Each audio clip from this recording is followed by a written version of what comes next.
ஈரானிய தூதுவர்களை படுகொலை செய்ய இஸ்ரேல் திட்டமிட்டதாக வெளியான செய்திகளை இஸ்ரேல் முழுமையாக நிராகரித்துள்ளது. அமெரிக்காவிற்கும் ஈரானுக்கும் இடையே நடைபெற்று வரும் மோதல்களை முடிவுக்கு கொண்டு வருவதற்கான பேச்சுவார்த்தைகளின் போது ஈரானிய தூதுவர்களை படுகொலை செய்ய இஸ்ரேல் திட்டமிட்டதாக இரு முக்கிய அமெரிக்க ஊடகங்கள் செய்தி வெளியிட்டிருந்த நிலையில் இந்த அறிவிப்பு வெளியாகியுள்ளது. பெயர் குறிப்பிட விரும்பாத அமெரிக்க அதிகாரிகளின் தகவல்களை அடிப்படையாக கொண்டு இந்த செய்திகள் பிரசுரிக்கப்பட்டிருந்ததாக கூறப்படுகின்றது. இந்நிலையில் இந்த ஊடக அறிக்கைகள் முற்றிலும் உண்மைக்கு புறம்பானவை மற்றும் கற்பனையானவை என்று கூறி இஸ்ரேல் முழுமையாக மறுத்துள்ளதுடன் இவை அனைத்தும் போலி செய்திகள் என்றும் இஸ்ரேலிய அதிகாரிகள் அதிகாரபூர்வமாக விளக்கம் அளித்துள்ளமையும் குறிப்பிடத்தக்கது. மறைந்த ஈரானின் உச்சதலைவர் காமெனியின் இறுதிச் சடங்கில் பங்கேற்க பல்வேறு நாடுகளின் தலைவர்களும் பிரதிநிதிகளும் தெஹ்ரானில் குவிந்துள்ளனர். கடந்த பிப்ரவரி மாதம் 28ஆம் தேதி அமெரிக்கா மற்றும் இஸ்ரேலிய படைகள் இணைந்து நடத்திய தாக்குதலில் ஈரானின் உச்சதலைவர் அயதுல்லா காமெனி கொல்லப்பட்டார். கடந்த 4 மாதங்களாக நிலவி வந்த போர் பதற்றம் காரணமாக இறுதிச் சடங்கு தள்ளி வைக்கப்பட்டிருந்த நிலையில் தற்போது இருதரப்பிற்கும் இடையிலான தீவிரமான பேச்சுவார்த்தை தொடங்கியுள்ளது. இதையடுத்து உச்சதலைவர் காமெனியின் உடல் பொதுமக்கள் அஞ்சலிக்காக தெஹ்ரானில் உள்ள கிராண்ட் மொசல்லாவில் வைக்கப்பட்டுள்ளது.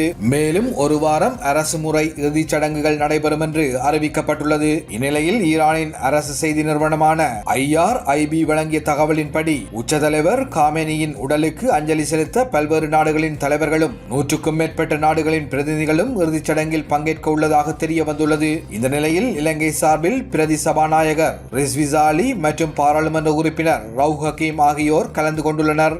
இவர்களை தவிர சீனா, ரஷ்யா, இந்தியா உள்ளிட்ட உலகெங்கிலும் உள்ள பல நாடுகளின் அரச பிரதிநிதிகள் வருகை தரவுள்ளதாக அந்நாட்டு ஊடகங்கள் செய்தி வெளியிட்டிருந்தன.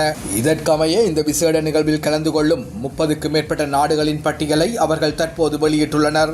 ஆசிய மற்றும் ஐரோப்பிய நாடுகளின் பிரதிநிதிகளும் ஆப்பிரிக்கா மற்றும் லத்தீன் அமெரிக்க பிராந்தியங்களை பிரதிநிதித்துவப்படுத்தும் பிரதிநிதிகளும் இதில் கலந்து கொள்ள உள்ளதாக மேலும் தெரிவிக்கப்பட்டுள்ளது.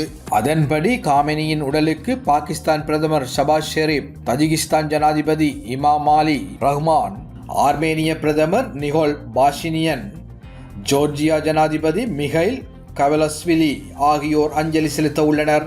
மேலும் துருக்கியின் துணை ஜனாதிபதி செவ்டெட் இல்மாஸ், இந்தியாவிலிருந்து பீகார் ஆளுநர் சையத் அதா ஹஸ்னைன், ரஷ்ய பாதுகாப்பு கவுன்சில் துணைத் தலைவர் மற்றும் முன்னாள் ஜனாதிபதி டிமித்ரி மெத்வெடேவ், சீனாவின் தேசிய மக்கள் காங்கிரஸ் நிலைக்குழுவின் துணைத் தலைவர் ஹேஒய், ஆப்கானிஸ்தானின் வெளியுறவுத்துறை அமைச்சர் அமீர் கான் மற்றும் பங்களாதேஷ் பாராளுமன்ற சபாநாயகர் ஹபீஸ் உத்தின் அகமது ஆகியோர் கலந்து கொள்ள உள்ளமை குறிப்பிடத்தக்கது. ரஷ்யாவிடமிருந்து வரும் அச்சுறுத்தல்களை தொடர்ந்து போலந்து பாதுகாப்பு சூழ்நிலைகளை எதிர்கொள்ள தயாராகி வருவதாக அந்நாட்டின் பிரதமர் டொனால்ட் டஸ்க் அறிவித்துள்ளார். நேட்டோ அமைப்பின் தற்காப்பு உறுதியை சோதிப்பதற்காக போலந்து எல்லைக்குள் ரஷ்யா அத்துமீறி திட்டமிட்டுள்ளதாக அமெரிக்க உளவுத்துறை எச்சரித்துள்ளதை தொடர்ந்து அவரின் இந்த அறிவிப்பு வெளியாகியுள்ளது. இதேவேளை போலந்து ஜனாதிபதி கரோல் நவ்ரோக்கிக்கு நெருக்கமான வட்டாரங்களை மேற்கோள் காட்டி அந்நாட்டு ஊடகம் ஒன்று வெளியிட்டுள்ள செய்தியில் போலந்து மீது தாக்குதல் நடத்தப்படும் சதித்திட்டம் குறித்து வார்ஷா நகருக்கு அமெரிக்கா பலமுறை எச்சரிக்கைகளை அனுப்பியுள்ளதாக குறிப்பிடப்பட்டுள்ளது.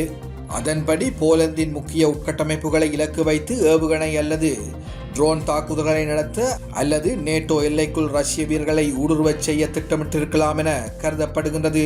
உக்ரைன் மீதான ரஷ்யாவின் முழு அளவிலான படையெடுப்பு தொடர்ந்து வரும் நிலையில் உக்ரைனுக்கு மேற்கத்திய நாடுகள் வழங்கி வரும் இராணுவ உதவிகளை நிறுத்த வைப்பதற்காக அவர்களுக்கு அழுத்தம் கொடுப்பதே இந்த சதியின் நோக்கம் என்றும் அந்த அறிக்கைகள் சுட்டிக்காட்டியுள்ளதாகவும் சர்வதேச ஊடகங்கள் தகவல் பகிர்ந்துள்ளமை குறிப்பிடத்தக்கது.